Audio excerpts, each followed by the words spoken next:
নতুন বছরে সুখবর, ধরা পড়ল বাঘিনী জিনাত। আপনারা দেখছেন এসসাহুল নিউজ অফিসিয়াল, এখন, আগে এবং পরেও। নমস্কার, এসসাহুল নিউজ অফিসিয়ালে স্বাগত। আজকে বেশ উল্লেখযোগ্য খবরটি আপনারা দেখুন। অবশ্যই আপনাদের ভালো লাগলে আপনাদের আত্মীয় পরিজনদের বেশি করে শেয়ার করুন, বেশি করে লাইক করুন এবং কেমন লাগলো তা আমাদের কমেন্ট করে জানান। আমাদের নোটিফিকেশন প্রথম পেতে পাশে থাকা লাল বেল আইকনে প্রেস করে বেশি বেশি করে আমাদের চ্যানেলকে সাবস্ক্রাইব করুন। আর আগে থেকে যারা আমাদের চ্যানেলকে সাবস্ক্রাইব করেছেন অসংখ্য ধন্যবাদ। আজকে বেশ উল্লেখযোগ্য খবর, নতুন বছরে সুখবর, ধরা পড়ল বাঘিনী জিনাত। নতুন বছরের প্রারম্ভেই বয়ে এনেছে আমাদের জন্য সুখবর। বাঘিনী জিনাত শিমলিপালের জঙ্গল থেকে বাঁকুড়ার রানীবাঁধের জঙ্গল দীর্ঘ 1 মাসের বেশি সময় ধরে বাঘিনী বাঘে আনতে দিন রাত ছুটতে হয়েছিল বনকর্মীদের। গ্রামবাসীদের নিরাপদ আশ্রয়ে নিয়ে যাওয়া এবং ব্যবস্থা করা হয়েছিল। গ্রামের বিভিন্ন জায়গায় জাল দেওয়ার ব্যবস্থা করা হয়। সাধারণ মানুষকে নিরাপদে রাখতে দিনরাত সজাগ থাকতে হয়েছিল বনকর্মী ও পুলিশ প্রশাসনকে। বাঘিনীকে ধরতে বন দপ্তরের 170 জনের টিম, খরচ 35 লক্ষ টাকা হয়েছে। বাঘিনী জিনাতের কোনো আঘাত লাগেনি, সাধারণ মানুষেরও কোনো ক্ষয়ক্ষতি হয়নি। বাঘিনী জিনাতকে বাগে আনতে বন দপ্তরের কর্মীগণ এবং সাধারণ জনতা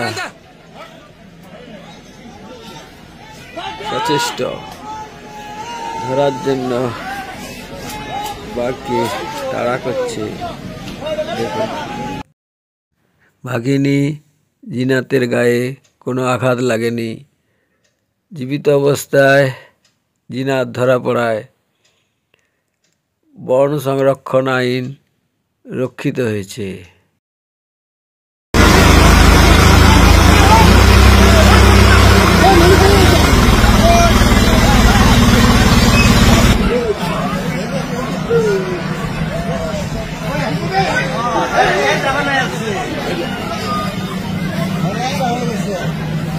একটু বার করলো বলে দেখছো,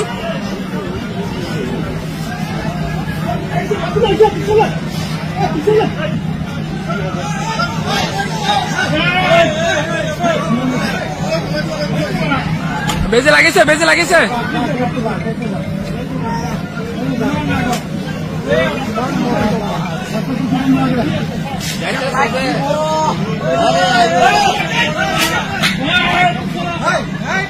ফাঁসা সাইড দিন, ফাঁসা সাইড দিন, ফাঁসা সাইড দিন।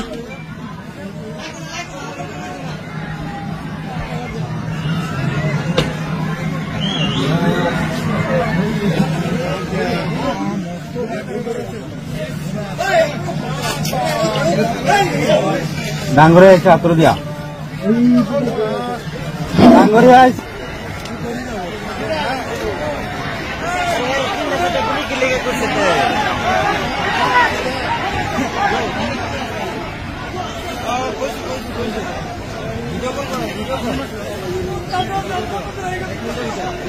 एक सेकंड कोई कैसे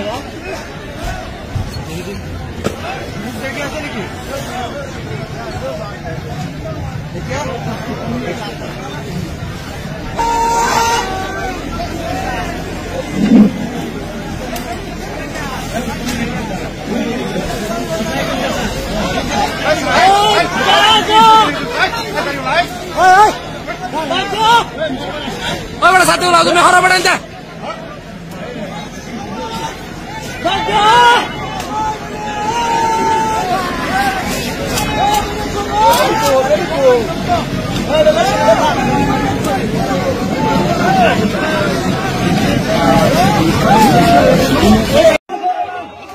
ইসসাহু নিউজ অফিসিয়াল এখন আগে এবং পরে আমাদের আরেকটি নতুন চ্যানেল ইসসাহু ব্লগস দেখতে দেখতে অবাক ফটোটা বার করলো বলে দেখছো আজকে এই পর্যন্ত ধন্যবাদ।